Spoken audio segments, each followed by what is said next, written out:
I sometimes look around at the world we live in, and I hang my head in utter despair.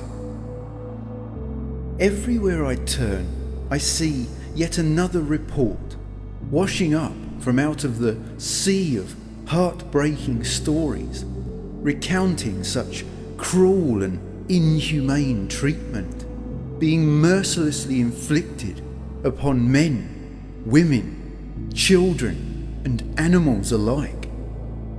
And at such an overwhelming rate, it's hard not to be convinced that our entire species is beyond redemption, doomed to perish, and with the current trend standing as a sign of future events to come, we know this demise will most likely be by our own hand.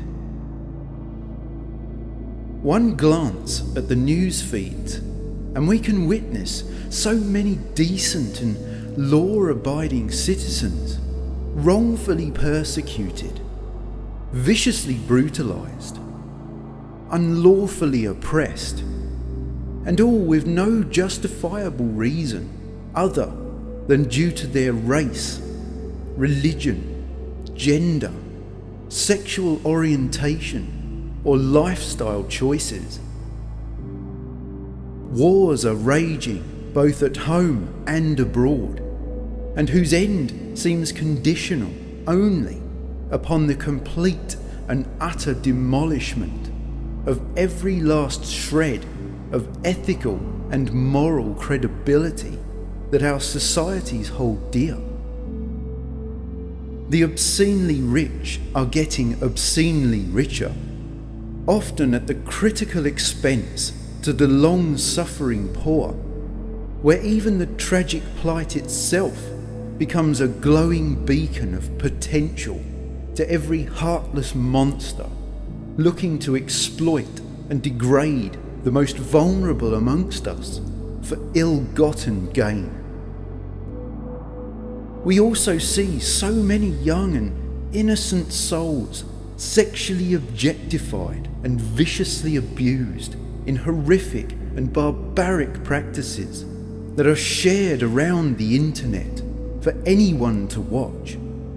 And the truly sickening degree to which this already appalling crime twists is that countless numbers of people do. More and more we hear words of hate and discrimination being branded as fair and legitimate politics, yet the people granted the responsibility for setting and preserving the highest and most fundamental standards of society remain silent against the constant flow of venom to which those very standards were designed to prevent, appearing almost willful and complicit in enabling the degradation and corruption to continue without a single regard for the lasting consequences they have upon society and the world at large. What serves to instill this despair even further is that all of these things seem to have reached such pandemic levels that we have practically become immune to their full horror, with even the global enforcers of law stepping back, throwing their hands up in defeat, clueless on how to even begin saving our civilizations from a slow and inevitable death.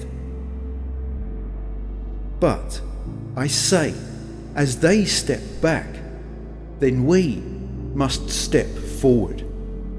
Societies, civilizations, communities, all of these things are not built and maintained by a single person or even by a handful of people, but by everyone.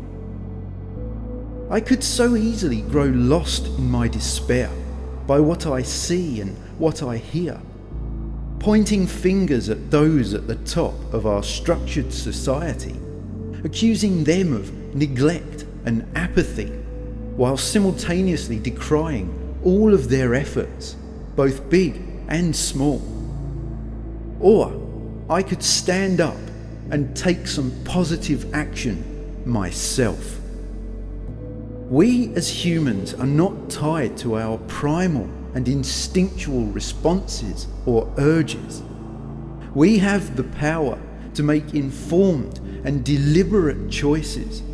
So maybe it's time we all started using it.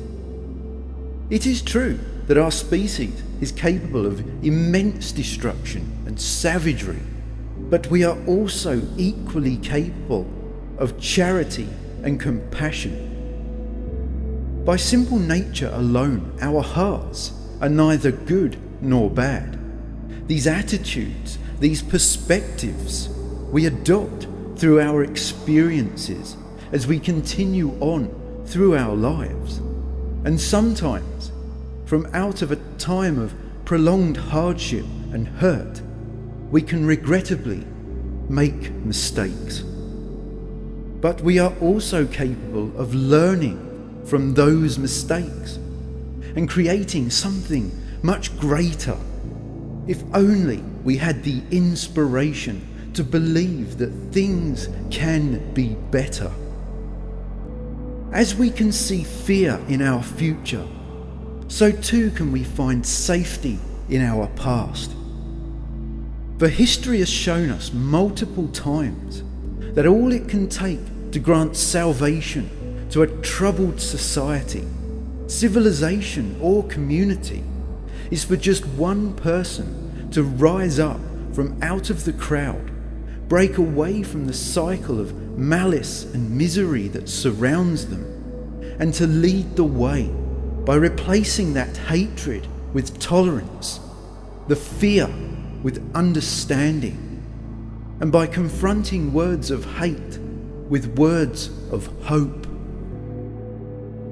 If we really do wish to rehabilitate our species and give ourselves a hope for a better, more beneficial future, then rather than looking to everyone else to establish and preserve the higher standards of behaviour, maybe it's time that we set the example right here, right now, by doing something positive.